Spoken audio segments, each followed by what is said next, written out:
હું તમને પણ કહીશ કે કયા તંત્ર મંત્રમાં કરવામાં આવ્યું છે. આ તંત્ર આ મંત્રમાંથી કેવી રીતે બહાર આવશે, તમે મંત્રમાંથી કેવી રીતે બહાર આવશો.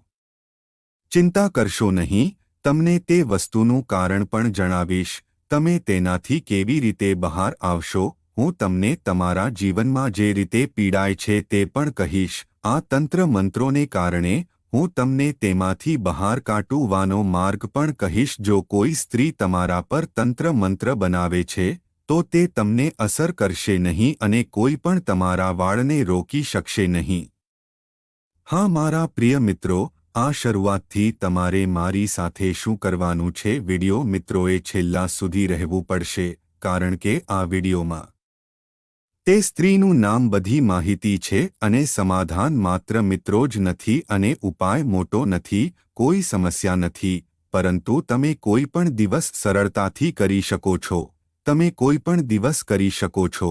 જે દિવસે તમે આ ઉપાય લીધો છે, તમે આ ઉપાય લીધા છે ત્યારથી, તમે આ ઉપાય લીધા છે ત્યારથી બધા તંત્ર મંત્રો તમારા પર રહ્યા છે. બધાની અસર સમાપ્ત થશે અને લક્ષ્મીની કૃપા તમારી પાસેથી તમારી પાસે આવવાનું શરૂ કરશે. કારણ કે દીપાવલીનો તહેવાર આવે છે. દરેકને જોઈએ છે કે દરેકને તેના ઘરમાં ખુશી જોઈએ છે. દરેક સંપત્તિ આવે છે, સમૃદ્ધિ તેની પાસે આવશે. ઘર પણ ઘરને પકડ્યું, કારણ કે આ દુશ્મનોએ તમારા ઘરને મંત્રો સાથે બાંધી દીધું છે.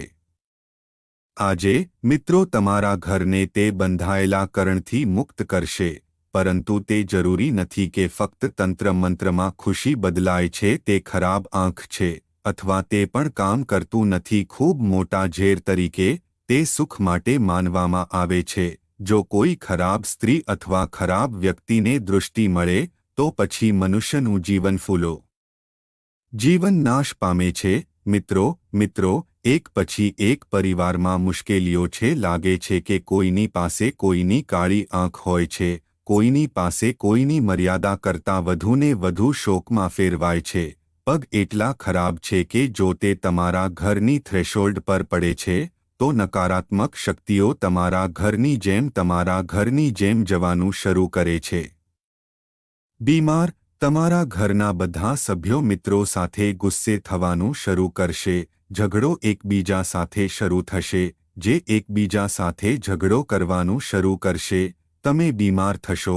ધીમે ધીમે તમે તમારું ઘર છોડીને તમારા ઘરે જશો, કારણ કે નકારાત્મક શક્તિઓ તમારા ઘરમાં પ્રવેશવાનું શરૂ કરશે. કારણ કે કેટલીક સ્ત્રીઓ જે સ્ત્રીઓ છે તેમના તબક્કાઓ પણ ખરાબ છે. મિત્રો, મારું કામ અંધશ્રદ્ધા ફેલાવવાનું નથી. હું તમને પહેલા કહીશ. હવે મિત્રો, હું તમને એક વધુ વાત કહું છું. હું તમને કોઈ વ્યક્તિને કહું છું કે જે ખૂબ શુભ છે અથવા એટલું શુભ નથી. જો તે છે, જો તે છે, તમારા ઘરને જુએ છે, પછી તમારા ઘરમાં હીરા આવવાનું શરૂ કરે છે.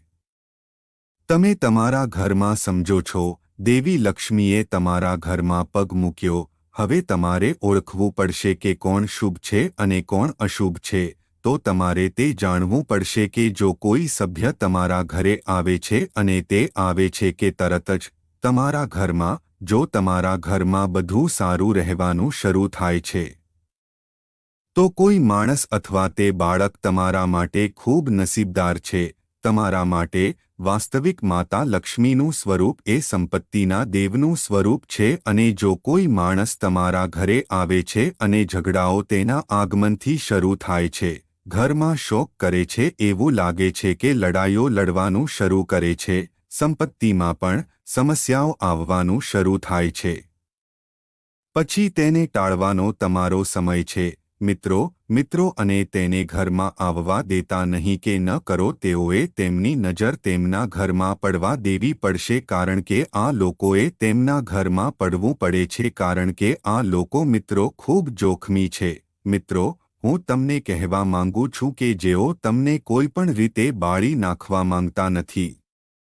મિત્રોને જુઓ, અમારા ઘણા સંબંધો છે. મિત્રો, દૂરના ભાઈ બહેનોના ઘણા ભાઈ બહેન છે. હું એમ નથી કહેતો કે દરેક સંબંધ ખરાબ છે. દરેક સંબંધો એકબીજા સાથે બળી જશે. ફક્ત 10 જ તમારા સારા, બાકીના 40 મિત્રો તેઓ તમારા મોં પર સારા રહેશે અને તમારા મોં પર તમારા પોતાના હોવાનો ટેન્ડ ઓન કરશે, પરંતુ હકીકતમાં તેઓ ઈચ્છતા નથી કે તમે તમારા જીવનમાં આગળ વધો. તેઓ ઈચ્છતા નથી તમારા બાળકો આગળ વધવા માટે તમારા કુટુંબ આગળ વધે છે, કારણ કે દરેક જણ ઈચ્છે છે કે મારું કુટુંબ આસપાસના લોકો કરતાં આગળ રહે. હંમેશા તેમનો સન્માન સૌથી વધુ સન્માન છે. દરેકને આ જોઈએ છે, પછી ભલે તે સંપત્તિમાં હોય, પછી ભલે તે કુટુંબના રૂપમાં હોય. મિત્રો દરેકને જુએ છે કે તમારા ઘરમાં ખૂબ ખુશી છે, તેથી તેઓ તમને મંત્ર બનાવે છે, તમને નીચે ઉતારી દેવા માટે તમારી પીઠ તરફ બનાવો, કારણ કે તેઓ આગળ વધવામાં અસમર્થ છે. પછી ભલે તેઓ સખત મહેનત કરે, કારણ કે તેઓ કામ કરવામાં અસમર્થ છે, તેથી તેઓ આગળ વધવા માટે સમર્થ નથી અને પછી તમને નીચે ઉતારવા માંગે છે. પછી તમે તેના માટે ઘણી યુક્તિઓ અપનાવશો. હવે મિત્રો, તમે કેવી રીતે જાણશો કે હું પણ તંત્ર મંત્ર પણ રહ્યો છું, કારણ કે પૂર્વજોની બાજુ ચાલી રહી છે. પછી નવરાત્રિ તે પછી શરૂ થશે કે નવરાત્રિ તે મિત્રો પછી શરૂ થશે અને તમે કેવી રીતે શોધી શકશો? મિત્રો, હું બધી માહિતી આપીશ. છેલ્લા સુધી મારી સાથે રહીશ. હું તમને કહું છું કે મિત્રો, હું તમને કહી દઉં કે જો તમારું કાર્ય રહ્યું છે ફરીથી અને ફરીથી કરવામાં આવે છે, ઘણી વખત નસીબ ટેકો આપતું નથી અથવા તે થાય છે. તે 5 વખત આપતું નથી, તે 6 વખત આપતું નથી, કોઈ સમસ્યા નથી, પરંતુ તે ફરીથી અને ફરીથી થઈ રહ્યું છે. જો કામ ફરીથી અને ફરીથી બગડતું હોય, તેમ જો કોઈની કાળી આંખે જીવન જીવી લીધું હોય, તો જીવનમાં કોઈ સારું નથી. કુટુંબમાં ઝઘડાઓ છે, ભાઈ બહેન પતિ પત્નીમાં બનાવવામાં આવ્યા નથી. લડાઈઓ એટલી વધી છે કે તેઓ એકબીજાથી અલગ થવા માંગે છે. કુટુંબ ટુકડા થવા માંડે છે. પછી મિત્રો, જો તમે એકબીજાને જોઈ શકો, તો મિત્રોને સમજવા માટે કે કોઈની દુષ્ટ આંખ બ્લેકનો કાળો જાદુ છે, કારણ કે તે પહેલા છે, કારણ કે પ્રથમ બધું બરાબર હતું. અચાનક શું થયું? કારણ કે આ લોકો પણ તમારી એકતા સાથે બળી જાય છે અને જે બાકી હતું તે પણ ચાલ્યું ગયું છે. તેમજ રોગો પણ આવી રહ્યા છે. જે ઘરના નાના બાળકો છે, તેઓ ખૂબ ધમાનિયા બની ગયા છે. જો શેતાનના બાળકોએ એવું અનુભવવાનું શરૂ કર્યું છે, તો ઘણા મિત્રો આનંદકારક બન્યા છે. પછી તે સમજો કે ત્યાં કોઈ એવી વ્યક્તિ છે કે જે તંત્ર મંત્ર કરી રહ્યો છે. બરાબર એક વસ્તુ, જો તમે તમારા ઘરમાં જુદી જુદી ગંધ અનુભવો છો, મિત્રો, અથવા સુગંધ કંઈ પણ હોઈ શકે છે, તો તે એકદમ વિચિત્ર છે કે તમે આજ પહેલાં ક્યારે અનુભવ્યું નથી.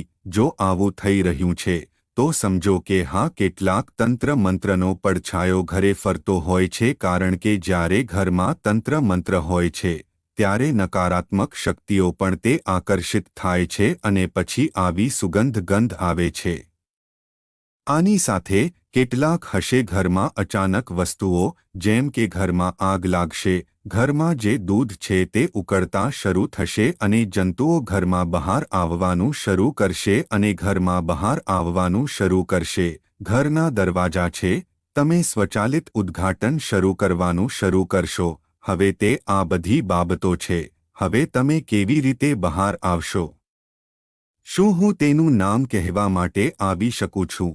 પરંતુ બહાર નીકળવું સૌથી મહત્વપૂર્ણ છે, કારણ કે જો તમે બહાર ન આવો, તો પછી તમે તે દુશ્મનનો સામનો કરી શકશો નહીં. જો તમે કોઈ પગલાં લઈ શકશો નહીં, તો મિત્રોએ કરવું પડશે. પહેલાં આવો. હવે તમે કેવી રીતે બહાર આવશો?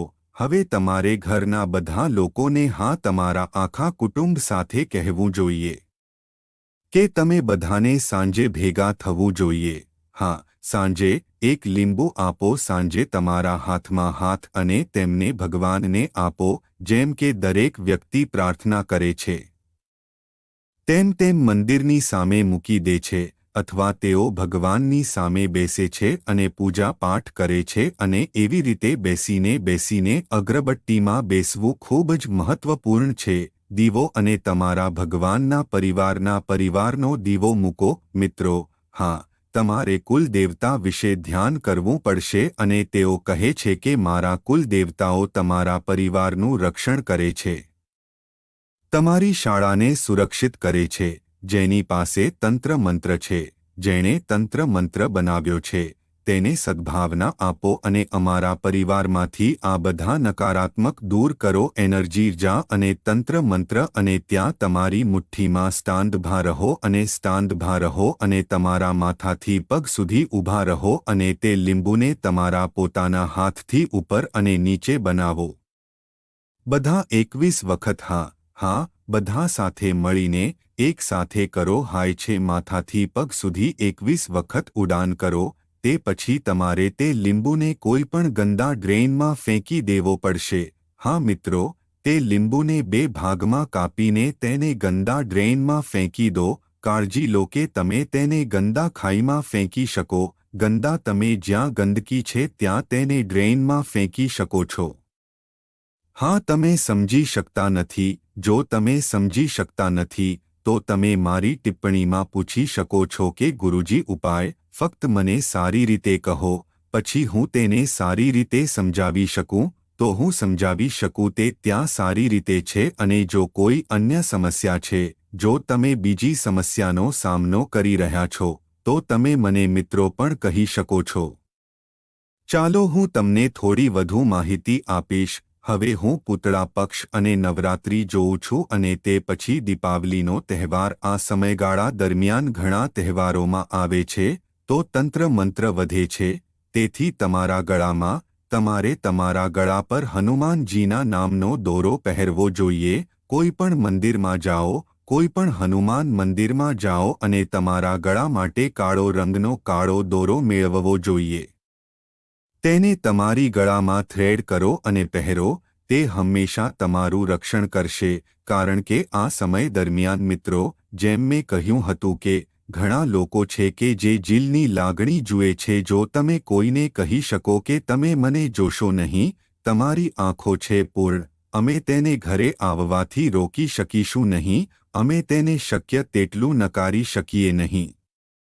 પરંતુ તમારે તમારો સંરક્ષણ તમારી સાથે રાખવો પડશે અને તે સંરક્ષણ કવચ છે.